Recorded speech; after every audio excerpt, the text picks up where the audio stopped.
Hey friends, if you've ever felt something sacred stir during a movie, know that you're not alone. Welcome to Cinematic Scripture, where faith and film get a seat at the same table. Now today, we're stepping into a beach town, a summer crowd, and an ocean that hides a predator. This is Jaws. Number 4 in my list of favorite films, in my top 10 films. Jaws sits at number 4, and it is the last Spielberg film on the list. The question that Jaws raises, beneath the thrills and the terror, is this: what happens when danger is denied and comfort becomes more important than truth? I'm your host, Kyle Harless. Let's roll film.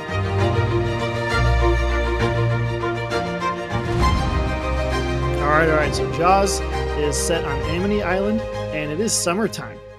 The tourists are about to arrive, the beaches are about to open, in the water it looks safe, but something unseen is circling beneath the surface.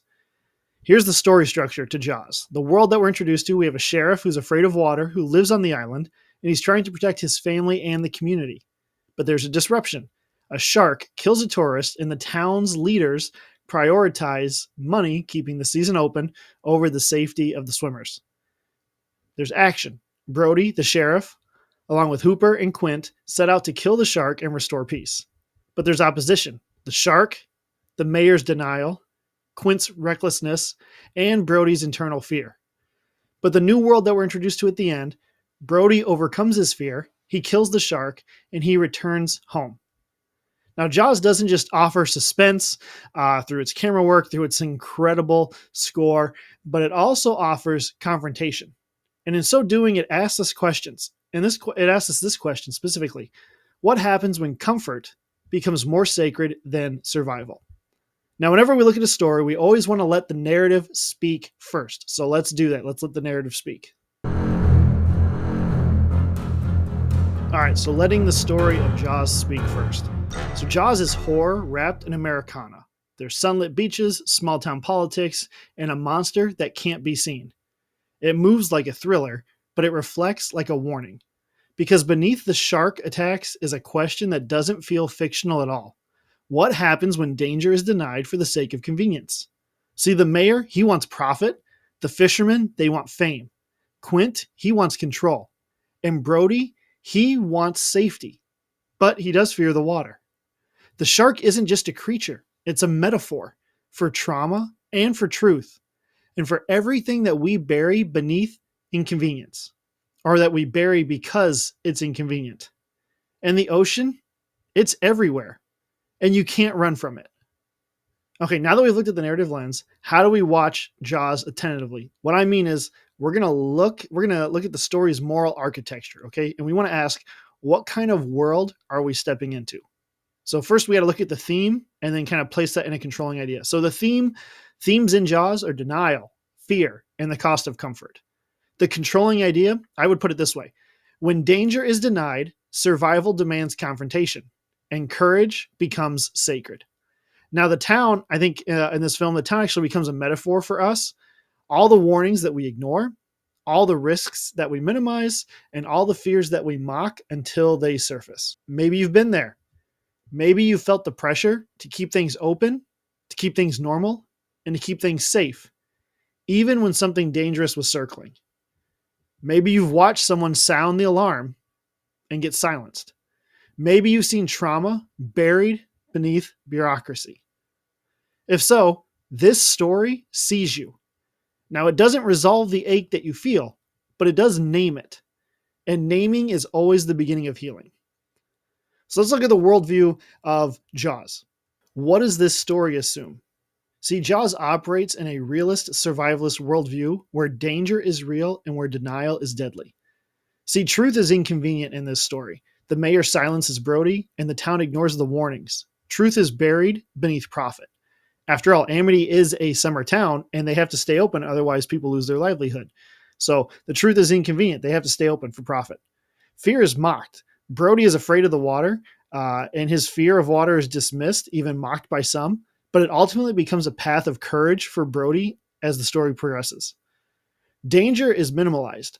So this is the 50th anniversary of Jaws, right? A lot of people know the story, maybe you don't, but the shark would not work in many situations. And so they had to really rethink how they were going to shoot a lot of the film, because there were many scenes where the shark was going to be seen. And ultimately, if right, the movie, it's not until towards the end, but it actually works in favor of the film.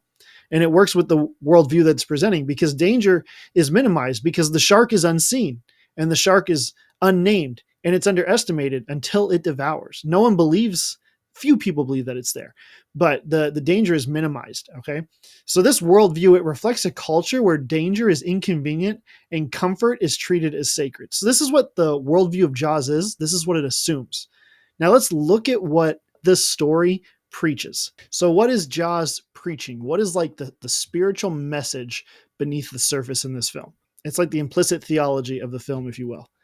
So I think there's several things. First, survival requires confrontation. So the only way forward is through fear. It's not around it. Denial leads to death and courage leads to life. So there's survival requires confrontation. Fear is not a weakness, that is a threshold. Again, Brody's fear, it's not a race. It's actually honored throughout the film. His transformation doesn't come from bravado, but from presence, from him being there, from him engaging, from him caring. Truth, it has to be named. It can't be managed. It has to be named. See, because the town's attempt to bury danger only actually multiplies it. More people are hurt and attacked and killed because the town continues to bury the truth. So truth has to be named. It cannot be managed. The healing actually begins when the threat is exposed. Now, there's also a cultural theology to this, okay? And this is like kind of like what the story reflects. Even though it came out in the 70s, it's still relevant to us today. Here's some examples, okay? So we live in a culture of denial, where institutions will silence survivors to protect its reputation, where leaders prioritize optics over safety, where trauma is buried beneath bureaucracy. We see this. This is a culture of denial. It's happening today. We mock fear instead of honoring it. We reward stoicism and we shame vulnerability. We treat fear as failure rather than as a sacred threshold. And what I mean by that is fear isn't necessarily sacred, but it's in fear. Fear is a place where we allow God to meet us. All right. You think of the disciples, they're in the boat, they're afraid, and God meets them. And while he does say, while Jesus says, you have little faith, why do you have little faith? It's also a teaching moment. So fear is sacred in that it's this moment where we can be taught, not that fear itself is sacred. I hope that makes sense. But we treat fear as failure rather than as an opportunity for there to be growth. Okay. We reopen beaches. We silence whistleblowers.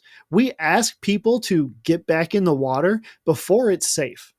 So this is how we watch attentively with Jaws. We have to think about what the worldview is, what it's preaching, but also like its cultural theology, what it's showing about the culture around us. So that's how we can watch attentively. Now let's look at how we can reflect on Jaws spiritually. Reflecting on Jaws spiritually, this is our story lens. This is how we engage the story biblically. So, is the theme redemptive? Yes, Jaws has a redemptive theme, because through confrontation, it does reveal the cost of denial, the sacredness of courage, and the mercy of naming the danger. So because the film does that, it is actually redemptive in nature. What realm is the story set in?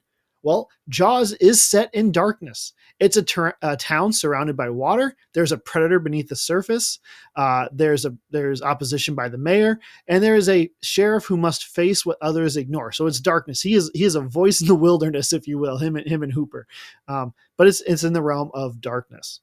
Now, where does this story lead? Like, if we're watching this, where does this story lead to? It actually leads towards confrontation, and it leads towards naming the danger. And it does lead towards the possibility of courage if we're willing to go there, if we're willing to take the step. Now, does Jaws communicate a truth or a lie? Well, I would suggest to you that Jaws communicates a truth. It tells the truth. And here's what it says. It says that what's buried will surface.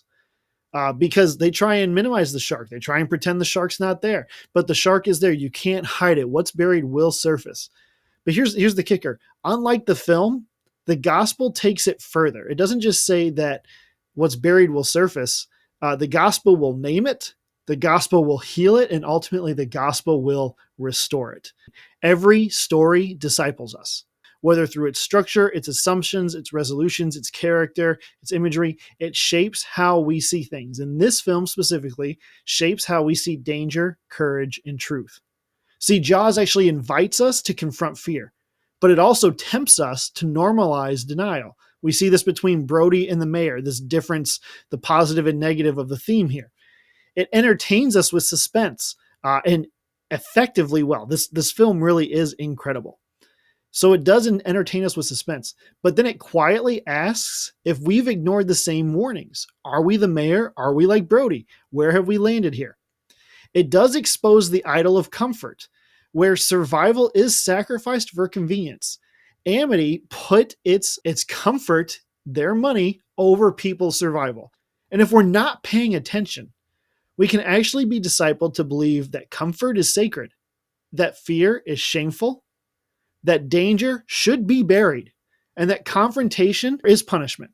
And this is the spiritual impact. We can begin to treat danger as a distraction and not as a discipleship moment, not as moments for God to meet us. We can start to believe that peace means silence and not protection. We admire courage, but we then outsource confrontation to others like, oh man, yeah, you go and do it. You've got this. We minimize fear instead of honoring it. Again, seeing it as a moment that God can step in. We can begin to protect systems instead of people. And we can confuse comfort with safety and survival with denial. And this is why it's important to ask, where is this story leading? What is it forming? What is it challenging? What is it resisting in me? This isn't a critique, it's formation. This helps us name what this story is doing to our hearts, our habits, and our theology. Because when we're entertained, we turn off our brain and we just watch.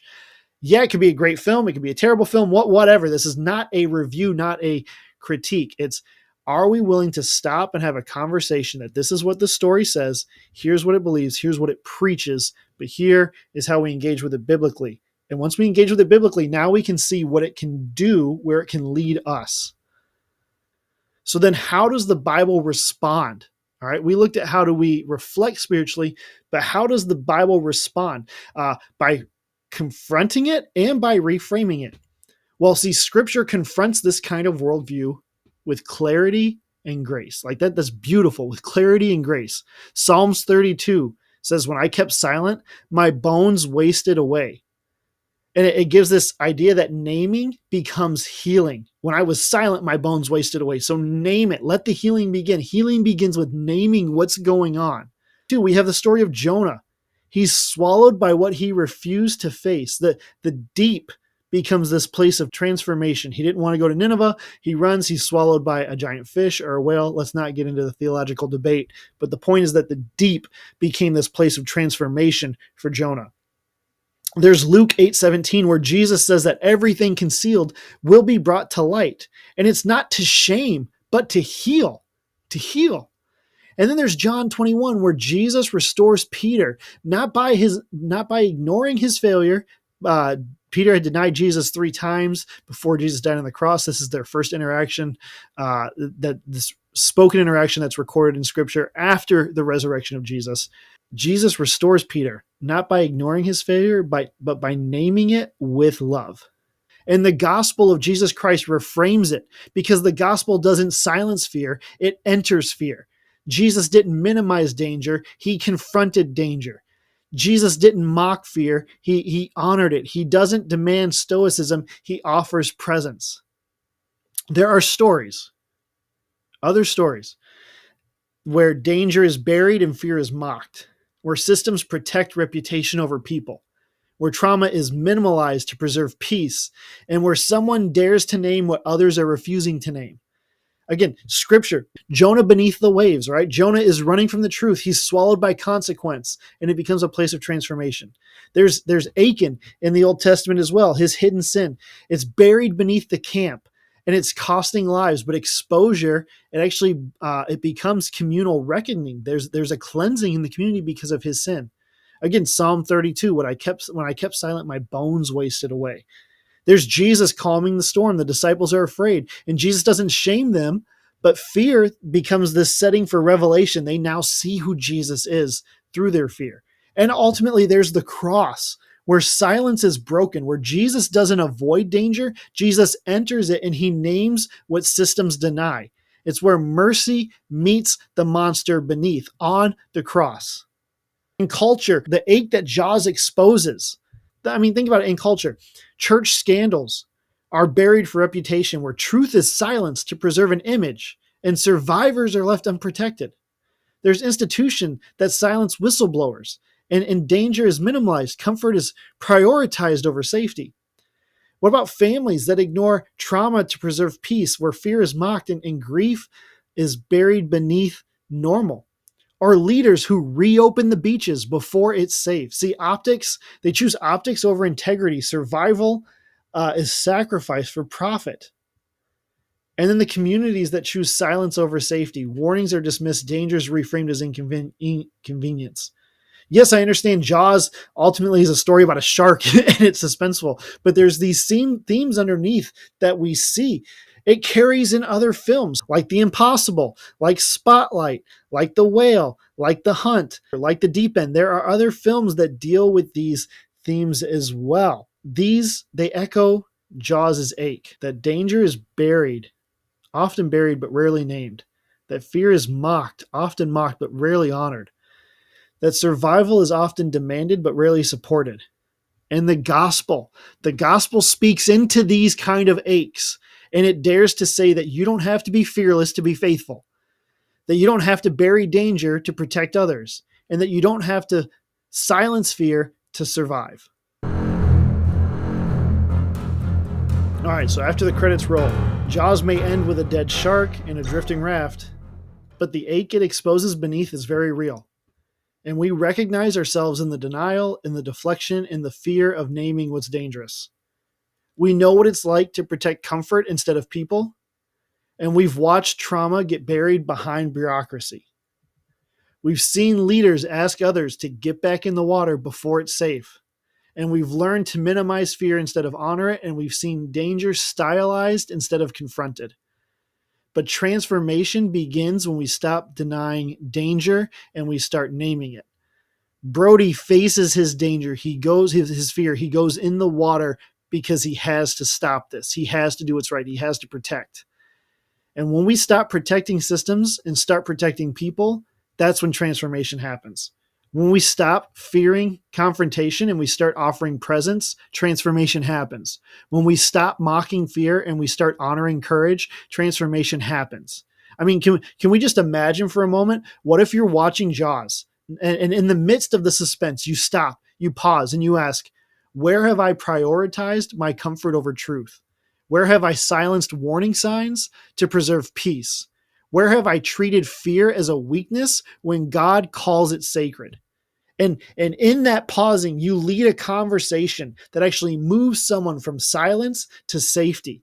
And you model courage in your home, in your small group, in your classroom, in your job. See, that's the new world. It's not just personal courage, it's communal protection. It's not just confrontation, but it's also compassion. It's not just fear faced, but it's truth named. And it's not just watching, but leading. I mean, think if church lived as if danger mattered. Let's just pretend the church lived as if danger mattered. We would stop silencing whistleblowers and we would start listening. We would stop protecting systems and start protecting people. You know, Jesus confronted religious systems of his day because they were harming people. Why will we not do the same? We should stop minimizing trauma and start mourning it and the people that walk through it. We should stop asking people to get back in the water and start building lifeboats. We would stop mocking fear and start honoring it as sacred, as a place that God can move. See, Scripture doesn't just name what's hidden, it enters it. And it doesn't enter it to punish it, it enters it as mercy, not as spectacle, but as healing. Jesus didn't flee the deep, Jesus entered the deep. Jesus doesn't glorify fear, but he does redeem it. Jesus doesn't demand stoicism, he offers presence. Jesus doesn't measure courage, he honors it. Jesus says, don't be afraid, not because there's nothing to fear, but because Jesus is already in the water. See, the gospel reframes everything. Danger isn't denied, it's named. Fear isn't weakness, it's sacred. Trauma isn't buried, it's healed. And courage isn't the absence of fear, it is the presence of love. Look, if this story stirred something in you, will you just pause, will you reflect, and just ask, where is God inviting me to name what I've buried? Where am I minimizing danger instead of confronting it? And where am I protecting comfort when Jesus is offering courage? And if you're ready to move from just watching films to actually engaging them, to be able to share Christ through story, step into the challenge. Step into the 3-day challenge of seeing the gospel in story, because the gospel doesn't just expose what's dangerous, it redeems it, it confronts it, it redeems it. Until next time, I'm Kyle, and this is Cinematic Scripture. Watch attentively, reflect spiritually, and lead from story. Because discipleship lives in what we pay attention to, and it's in the stories that we dare to enter. I'll see you next time. Hey friends, thanks for checking out this episode. If it was helpful to you, consider liking it, leaving a review or rating on Apple Podcasts or Spotify, and sharing it with a friend. And if you're a Christian who wrestles with the connection between cinema and theology, who watches films and whispers, I think that story means something, but I don't have a name for it, know that you're not alone.